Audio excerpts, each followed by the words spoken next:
hace 16 años que allí se encontraban. Rápidamente los efectivos de la Ertzaintza han retirado esas fotos. Los proetarras han coreado gritos de apoyo a ETA y en contra del gobierno y del PNV y más tarde se han dispersado.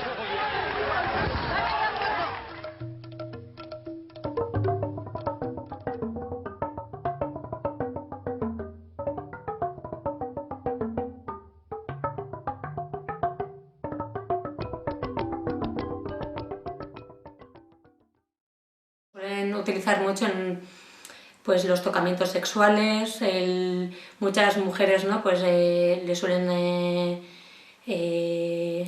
hacerse desnudar, tocarle pues,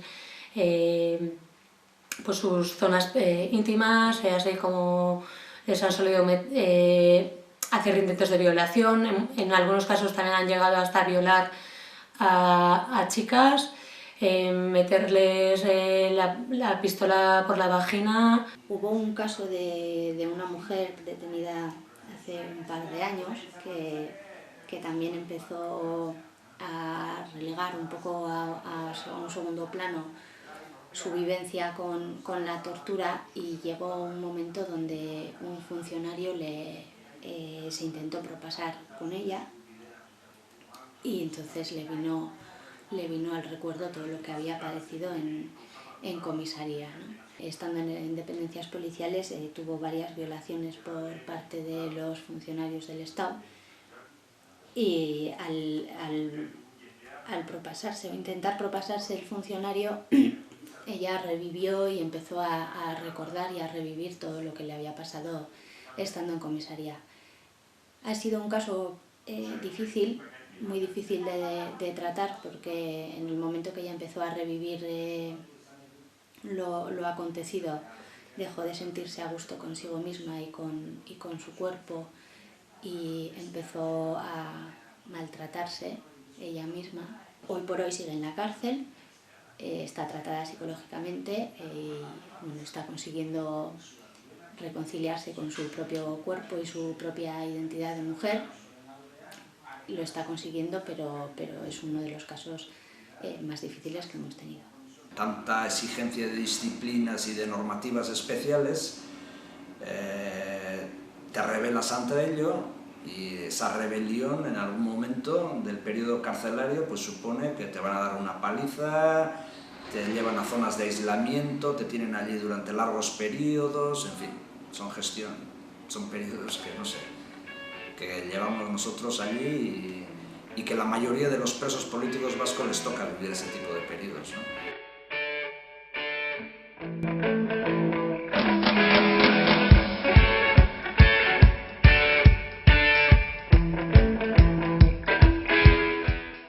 La asistencia a este conflicto político vasco existen unas consecuencias reales, que es la asistencia a los presos políticos vascos y de los refugiados políticos vascos.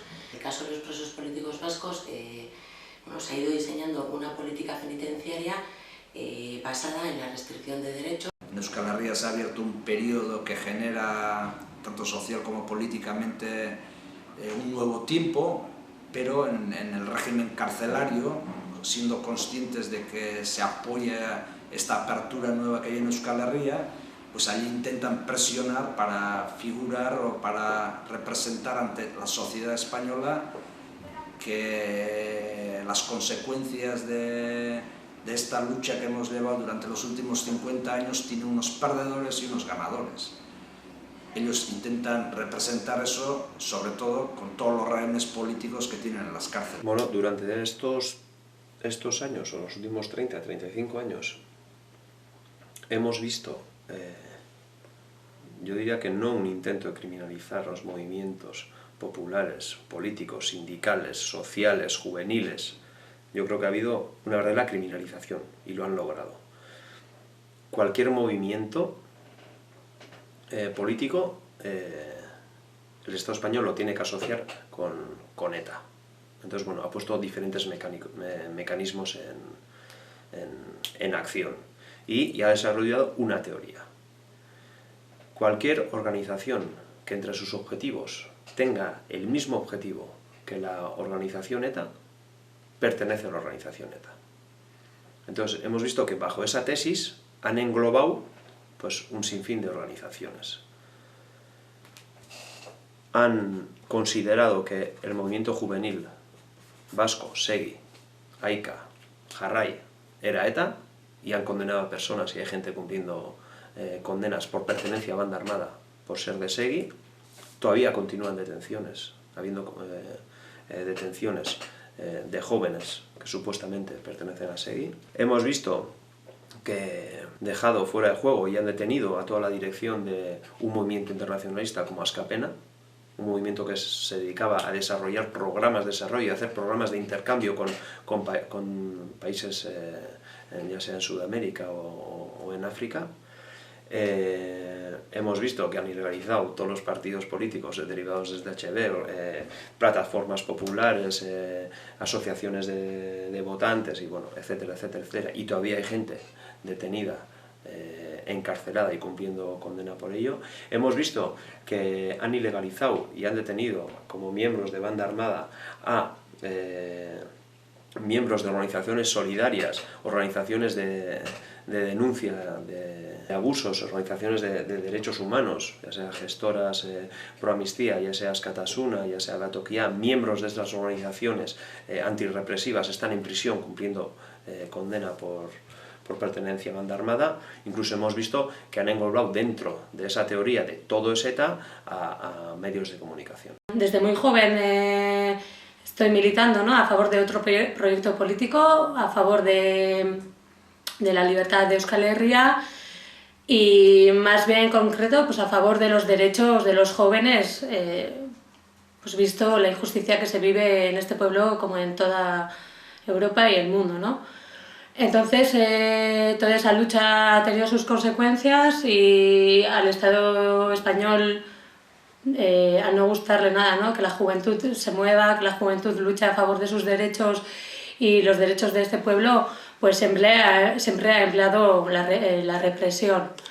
Y ahí, pues el año 2009, en noviembre, se dio una macro-redada en el sur de Euskal Herria, donde quisieron detener a unos 40 jóvenes. Ahí yo tuve pues la suerte de que no me buscaron en casa, no estaba en casa, con lo cual no fui detenida. De 40 personas, unas 32 fueron detenidas. Esos jóvenes pasaron entre 3 y 5 días en comisaría, y casi todas esas personas denunciaron haber sufrido malos tratos, torturas, muchos tocamientos sexuales, vejaciones sexuales, etc., ¿no? Yo, como bien he dicho, tuve la opción de no pasar esos ratos en comisaría, y visto que una compañera mía también, al no estar en casa, posteriormente quiso presentarse voluntariamente delante del juez para tomar declaración, cuando fue a la Audiencia Nacional, en las mismas escaleras, fue detenida por la Guardia Civil, fue incomunicada también, y los días que estuvo en sus manos también denunció haber sufrido torturas. Yo decido pues, ir a vivir al norte de Euskal Herria, a Lapurdi, y ahí pues emprendo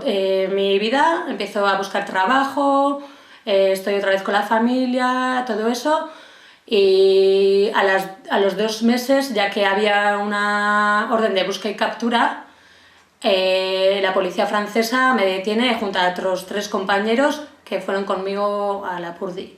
Yo sola en la prisión de Toulouse, no sabía francés, no había ninguna compañera ni ninguna presa política vasca, con lo que supone todo eso, ¿no? El aislamiento, que estás ahí sola, no sabes el idioma, estás 22 horas encerrada en la celda, quieres salir al patio y no te dejan sacar un libro, cada vez que tienes que salir de la celda te tienen que cachear.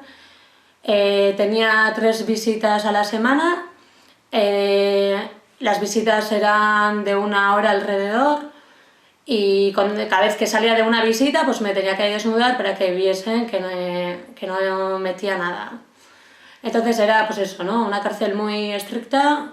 Tuve la opción, bueno, de ir a la escuela pero unas 3 horas a la semana para aprender un poco de francés, hacer 1 hora y media a la semana de deporte y poco más. Tenemos la pequeña esperanza que a lo mejor el Estado francés no aceptará la euroorden, ya que en el País Vasco Norte los jóvenes o la organización juvenil no es ilegal, no es un acto ilegal, aunque también sufran otro tipo de represión, pero bueno, no es ilegal y tenemos la pequeña opción de a lo mejor que no aceptaran esa euroorden, pero bueno, al final se ha visto que el Estado francés, como en otros muchos casos, pues acepta las órdenes de España y pues bueno, emitió esa euroorden y a los 2 meses pues yo y otros 3 compañeros fuimos trasladados al Estado español. He pasado 1 año y medio en prisión, acabo de salir en el mes de noviembre. Se efectuaron otras 2 redadas, en el que también en una se detenieron a cerca de 20 jóvenes y en la de diciembre unos 8 jóvenes. Con lo cual, pues en un plazo de 1 año, ¿no?, fuimos detenidos y encarcelados, pues eso, casi entre 60 y 70 jóvenes. Bueno, ¿no?, pues esta es la cruda realidad que nos han puesto a los jóvenes por defender nuestras ideas, por defender otro proyecto político, por defender los derechos de los jóvenes y por hacer frente, ¿no?, pues a los estados opresores. En noviembre me pusieron libertad condicional. Tengo que ir cada semana a firmar delante del juzgado. No puedo salir del territorio español. Y bueno, pues ahora estamos esperando, yo junto con todos los compañeros, ¿no?, que fueron detenidos en aquella operación y también en los posteriores que fueron detenidos, estamos esperando a ser juzgados. No sabemos cuándo será este juicio, no saber tu futuro, si vas a ir otra vez a prisión. A cualquier persona, cuando le detienen por cualquier delito, le asiste una serie de derechos en el sistema español, ¿no? Cuando una persona es detenida, pues tiene derecho a comunicarse con sus familiares por teléfono, tiene derecho a hablar con un abogado antes de pasar a instancias judiciales. El caso es que el Estado español hace una modificación de la ley y en cierto tipo de detenciones, detenciones relacionadas con bandas organizadas, terroristas, personas rebeldes, bueno, la ley es un poco amplia y se puede estirar como un chicle, toda esa serie de derechos que la ley ampara a los ciudadanos a la hora de detener, pues son eliminados. Y básicamente en tres apartados muy específicos que son muy fáciles de encontrar, ¿no? Uno, el periodo de detención se extiende desde los 3 días hasta los 5 días, y ese periodo de 5 días puede ser todavía ampliado por otros 5 días de incomunicación dentro de la propia prisión. Se elimina el derecho a que el preso pueda comunicar a sus familiares de si está detenido y dónde está detenido. Y en tercer lugar, se elimina el derecho a poder elegir abogado. Esto crea un espacio opaco, al que llamamos régimen de incomunicación, en el que crea un contexto en el que el preso está durante 5 días o más en manos exclusivamente de la policía, sin tener contacto con el exterior, y en ese propio contexto es donde se dan, pues bueno, toda una serie de maltratos, torturas, etcétera, etcétera, con un único objetivo, pues lograr autoinculpaciones o delaciones, delatar a otras personas, y estas autoinculpaciones y delaciones serán posteriormente utilizadas por un juzgado especial, por la Audiencia Nacional, para condenar a, pues en este caso hay 700 casi presos políticos vascos, ¿no? Entonces este régimen de comunicación no es nuevo,